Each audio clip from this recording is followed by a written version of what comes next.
हमारा आज का टॉपिक है kidney problems and cures. Okay, ये किडनी डिजीज किडनी इस पिक्चर में दिखाया हुआ है। द किडनी स्टोन्स दिखाए हुए हैं। Stones of phosphates are formed and trapped in the pelvis area. Pelvis area में कैसे स्टोन्स बनते हैं और ट्रैप हो जाते हैं। ओके, अब आप देखें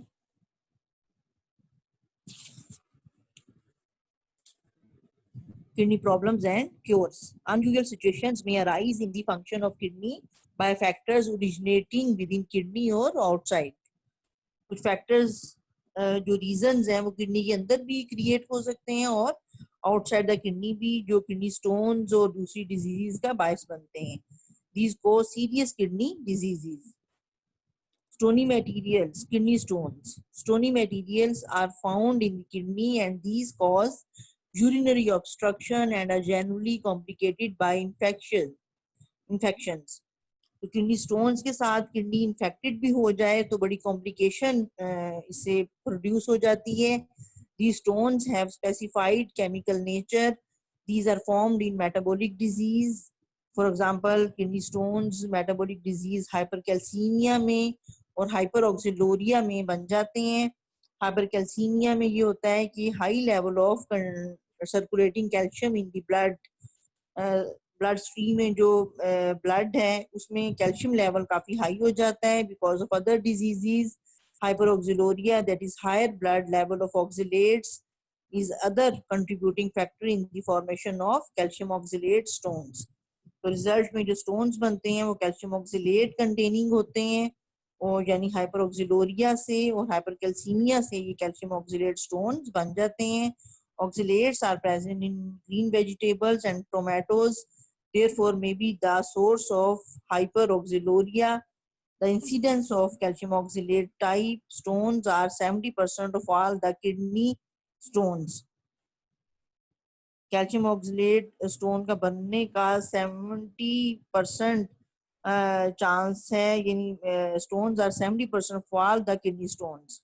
यानी ज्यादातर किडनी स्टोन्स जो हैं वो कैल्शियम ऑक्सलेट उनका कंटेंट होता है। The incidence of other types of stones of calcium phosphate end of uric acid. इसके अलावा कैल्शियम फॉस्फेट के स्टोन्स भी हो सकते हैं जिनका 15% होता है चांस और 10% अदर स्टोन्स में से 10% जो है वो यूरिक एसिड के स्टोन्स होते हैं और 15% कैल्शियम फॉस्फेट के और 70% कैल्शियम ऑक्सिलेट के स्टोन्स होते हैं। इन सब स्टोन्स की इस तरह से परसेंटेज होती है। अगर किडनी में स्टोन्स हों तो these salts are precipitated out during urine formation and accumulate later to form stone. ये साल्ट्स जो हैं यूरिन प्रेसिपिटेट आउट कर लेता है और इस तरह से लेटर ये स्टोन की फॉर्म में जमा हो जाते हैं। लिथोट्रिप्सी। अब इन स्टोन्स का इलाज कैसे किया जाना चाहिए? The kidney stones have been removed by kidney surgery. एक तो किडनी सर्जरी से स्टोन्स रिमूव कर दी जाते हैं। Presently lithotripsy is used for non surgical removal of kidney stone. और नॉन सर्जिकल मेथड जो किडनी स्टोन्स को रिमूव करने वाला है उसे उस मेथड को कहते हैं lithotripsy. It is the technique used to break up stones that form in the kidney, ureter or gallbladder. There are several ways to do it, although the most common is extracorporeal shock wave lithotripsy. Lithotripsy में एक method है जिसे कहते हैं extra corporeal shock wave lithotripsy. Extra corporeal shock wave lithotripsy बहुत से veg में से एक है जिसमें ये होता है कि हाई कंसंट्रेशन एक्सरे की या अल्ट्रासाउंड रेज की डायरेक्टली किसी मशीन के जरिए, रिस्पेक्टिव मशीन के जरिए जो आउटसाइड द बॉडी प्रेजेंट होती है वो इनसाइड स्टोन पे ये रेज एक्सरे की या अल्ट्रासाउंड की डाली जाती हैं, पुट की जाती हैं। इस तरह से the shock waves break the stone in tiny pieces और into sand which are passed out of the body in urine.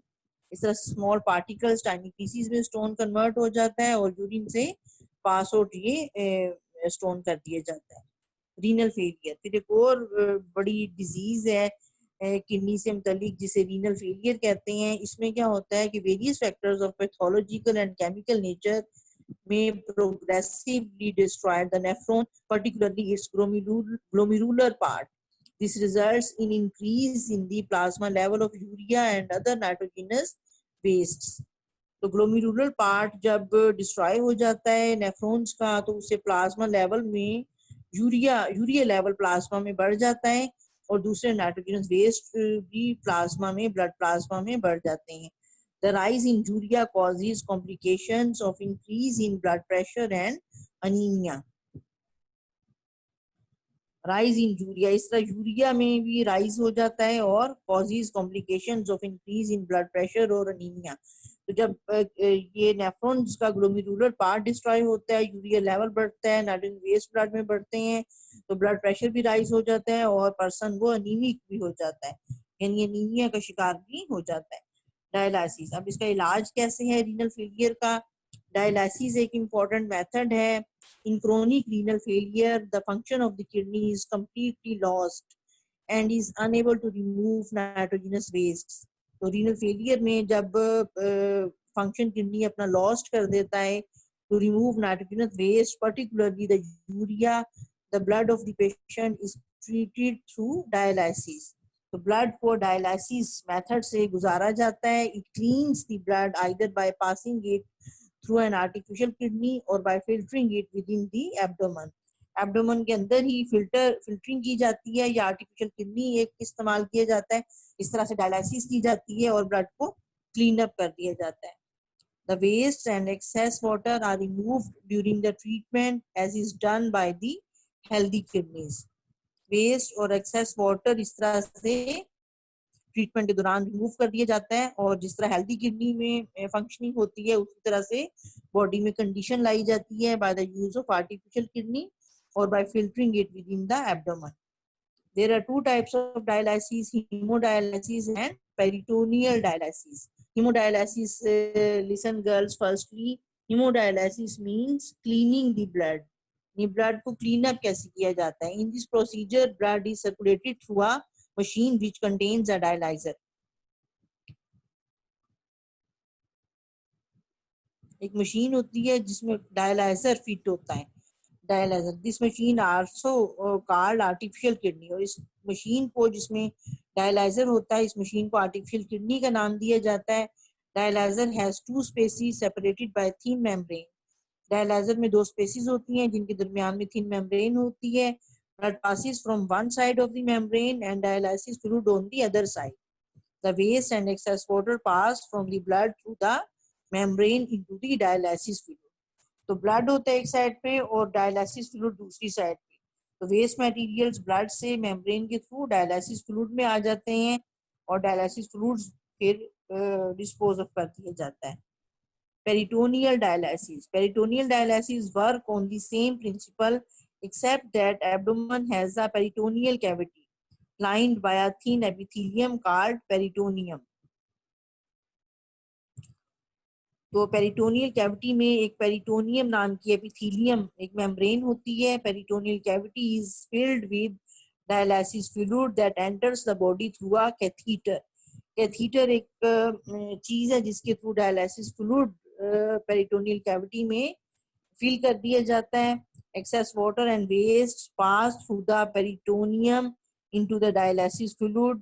Access water और वेस्ट जो हैं वो पेरिटोनियम के थ्रू पास किए जाते हैं इनटू द डायलिसिस फ्लूइड, और डायलिसिस फ्लूइड में एक्सेस वाटर और वेस्ट जो है वो पेरिटोनियम के थ्रू डायलिसिस फ्लूइड में आ जाते हैं। This process is repeated several times a day. Dialyser is a kidney machine that works on the same principle as in a kidney for removal of nitrogenous waste and excess water from the blood. It is used after kidney failure and dialysis is done again and again until a matching donor's kidney is transplanted.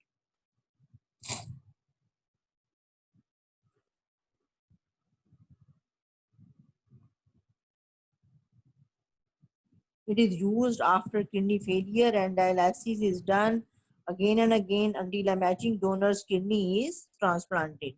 ये process dialysis का बार बार किया जाता है यहाँ तक एक मैचिंग डोनर किडनी पेशेंट में ट्रांसप्लांट कर दिया जाता है। किडनी ट्रांसप्लांट, डायलिसिस में be used as a temporary measure. Dialysis जो है टेम्परेरी मेजर है in high degrees renal failure also called as uremia और end stage renal disease. Uremia और एंड स्टेज रीनल डिजीज जो है, यूरेनिया और end stage renal disease में kidney transplant किया जाता है। The dialysis cannot be done, hence thus the surgical transplantation of a matching donor kidney is the only option left for as the permanent treatment. So surgical transplantation of a matching donor kidney is the only option left for as the permanent treatment. Permanent treatment में normal healthy kidney transplant किया जाता है जो matching होता है। और इस तरह से ये गर्ल्स आपका ये टॉपिक कंप्लीट हुआ किडनी प्रॉब्लम्स एंड क्योर्स वाला। ओके, तो नेक्स्ट टाइम हम अगला टॉपिक देखेंगे जो थर्मोरेगुलेशन है। ओके गर्ल्स, अल्लाह हाफिज।